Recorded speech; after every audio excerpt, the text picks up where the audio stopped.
السلام عليكم ورحمة الله تعالى وبركاته. مرحبا في فيديو جديد. في هذا الفيديو سوف نقوم بتحليل وتقييم أداء الدولي المغربي أيوب الكعبي مع فريق أولمبياكوس بطولة الدوري اليوناني. طبعا قبل البداية أتمنى منكم ألا تنسى الاشتراك ولايك للفيديو لو جديد، ولنبدأ عودة في التفاصيل أكثر والتحدث على أيوب الكعبي.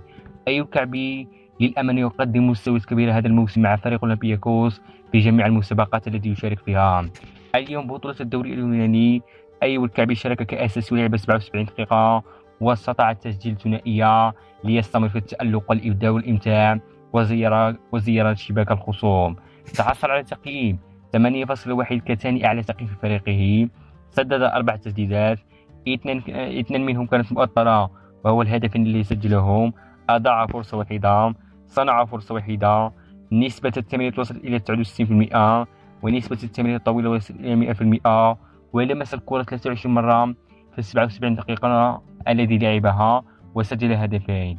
طبعا الإحصائيات تبقى رائعة للاعب، قدم مستوى جيد من ناحية الإحصائيات يثبت على أنه ظهر بصورة ممتازة. كذلك اللاعب حاليا في فورمة عالية ويستحق أن يكون مع المنتخب المغربي، يقدم أدوار رائعة مع فريق أولمبياكوس ويصل إلى هدفه التاسع في 6 مباريات مع الفريق اليوناني.